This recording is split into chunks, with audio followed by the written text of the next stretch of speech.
I attended the food book fair this weekend, so I was able to see a screening of the documentary coming out called Fed Up. I'm not sure if anyone's aware of it. And I met Lori David, one of the directors, who, if anyone's interested, she's looking to screen it, especially in schools, so I could put you in contact with her. I think it's really important. One of the things that she mentioned, which I also noticed when I was looking at Michelle Obama's campaign, is it's still so connected to what our government subsidizes. So, the GMO crops, the corn and soy, and I don't necessarily put blame on her because I feel like her hands are tied in some way. But looking at, if you go on her website and you look at her menu of what she's promoting, like, it's still not healthy food. She's recommending corn oil instead of maybe olive oil or something. So all of these products that she's recommending, it's coincidentally subsidized by our government. So I feel like, in the food community, it's like we're putting blame on food companies or this or that, but I feel like the heart of the problem is our government. And so for myself, like, becoming more involved, like, that's something I realized. It's like, it doesn't do much to complain, it's more of getting involved. And what scared me is reading the Center for Diseases, where it says now 1 out of 3 African American and Hispanic children will have diabetes by the time they're 18. Like 1 out of 4 white children will have diabetes. In New York City alone, it's 40% of the kids are overweight or obese. Like, I feel like everyone's like, okay, change is happening, but it's like we have an obesity epidemic. Like, it should be a red flag. We don't really have time to wait. So how would you recommend getting it moving faster? Okay, so I think the question does take us back to the gearing up for child nutrition, and given the time, I think maybe we better fill people in a little bit on just exactly an answer to your question of ways that people in this room can begin to participate in the child nutrition reauthorization process.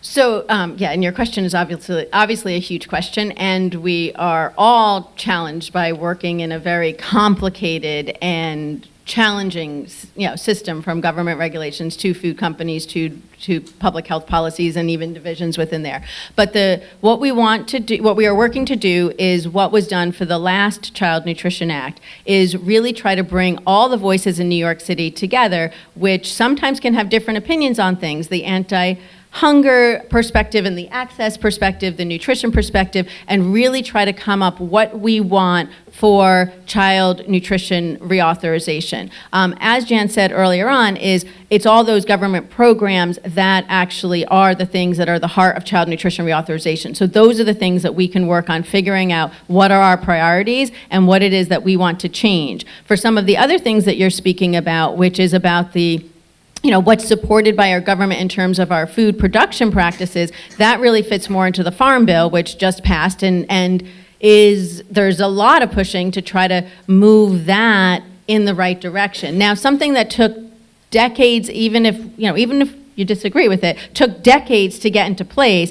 None of this is going to turn around in one round of any of these legislations. It's going to take time to do this. And I think whenever we're thinking about policy things, something to just think about, and what we will be doing when we are looking at creating these priorities, is really thinking, where is it that's the ultimate that we would want to go? And so, all right, what is the end goal? And some people are like, well, that is what we have to be having as our priorities. We have to have that focus. And then other people are saying, look, we have to look at the reality of what the political perspective is right now and the reality of the pushback that is about some things that are happening. And so we have to say, like, what are the steps that we really think we can take? And so as a group, I think we're going to really try to work through and figure out where on that continuum line makes sense to have the priorities from New York City. And keeping in mind the ultimate goal of where we want and where I think we all want our food system and our ability to feed all children to have access to healthy foods. And all policies to basically be undoing a lot of the unjust things that have created the health disparities we have in this country, keeping that in mind, but where do we want our priorities to be? And that's what we will be doing with Kate from City Harvest, is really trying to figure out the New York voice and have everybody come in and talk about that and figure out what the priorities are, and then figure out how do we message around them, how do we get those out there. Thank you. Do you want to give the web address for the NY? It's right up there too. So it's nyc4cnr.org. Right, okay. So you can go to that and find out, how to get connected, get on the mailing list so that you're alerted when there are meetings.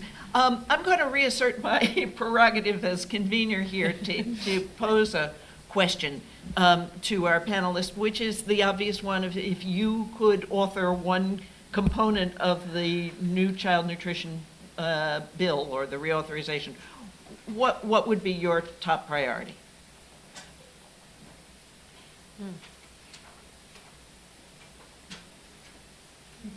Top 2 priority? Yeah. Top 3? Wow. Yeah. Oh my gosh. Obviously, you've left us all dreaming up speechless. here. Yeah.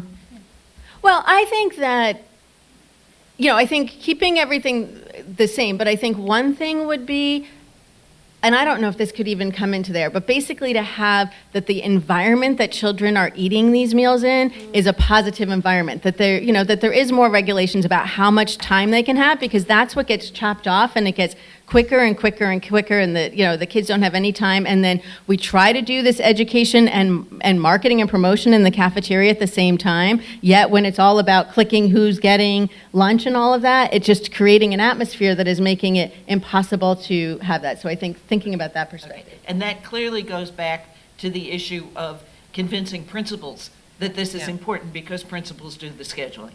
Okay.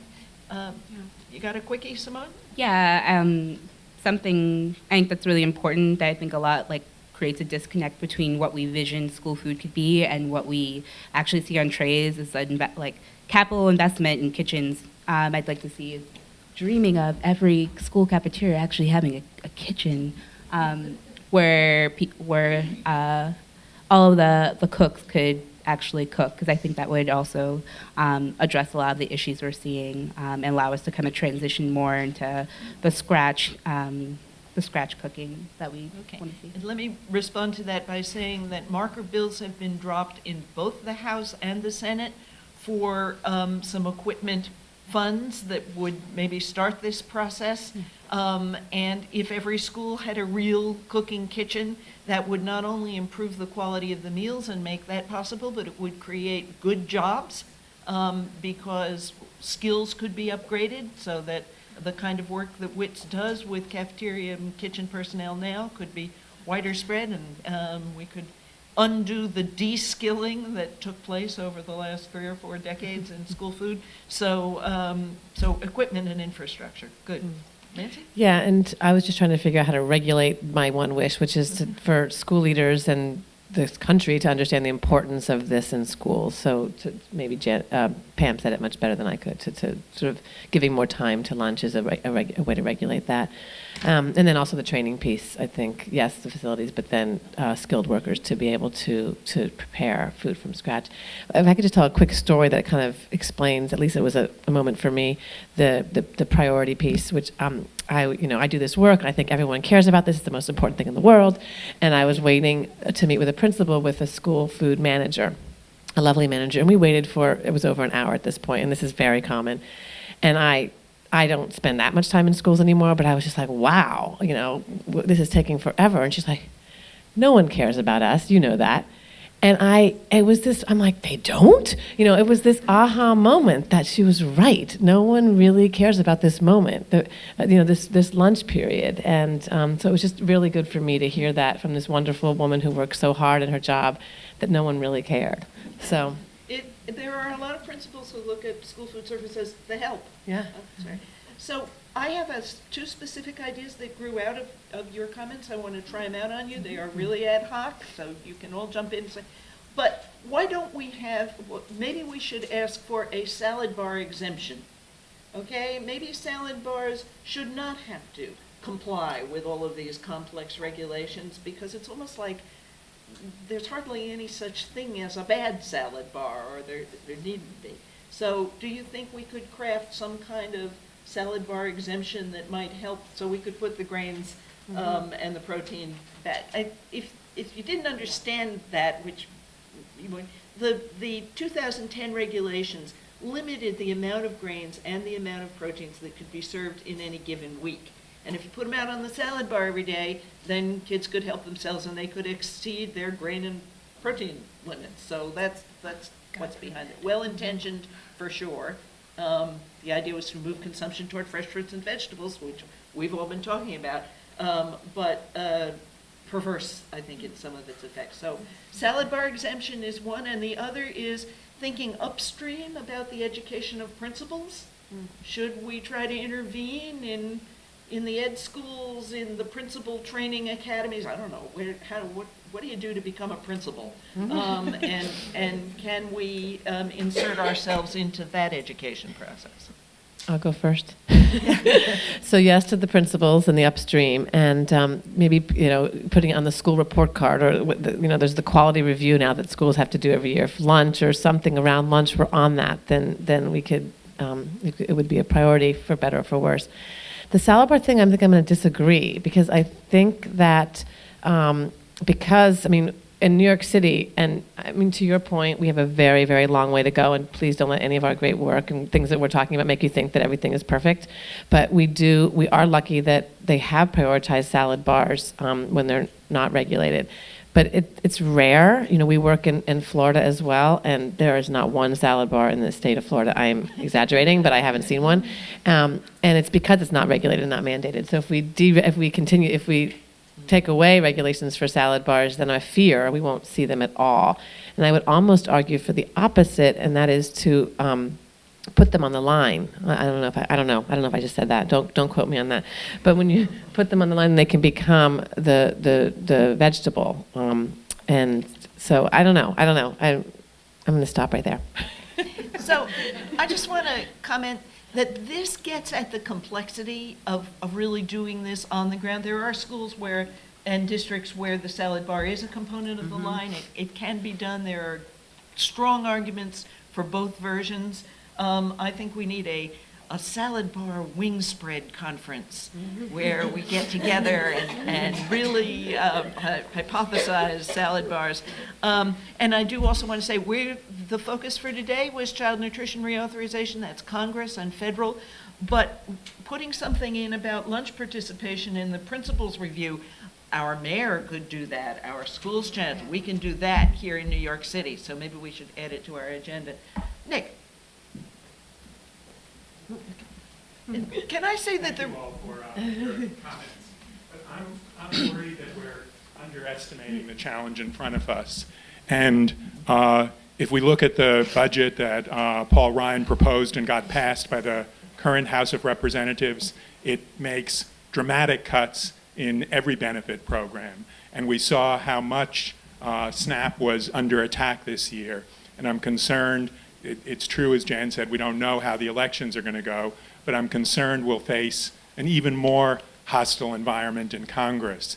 And for those of us in this room who kind of live and breathe school food, I'm worried that we're focused too narrow, and we're not asking the questions, what are the political fights? How can we frame these issues that will get a different level of support than we were able to achieve on food stamps? How can we find new allies? How can we in New York, who've maybe been most successful in mobilizing people, frame some messages to take to the rest of the country that will change the terms of this debate? And I'm worried that if we take a business as usual and take the same approach that we've taken in the last 5 years, in the last 10 years, in the last 15 years, we're going to lose a lot. And I'd like to hear is that too dire an analysis? And if it's not, what are we going to do differently that will lead to better outcomes?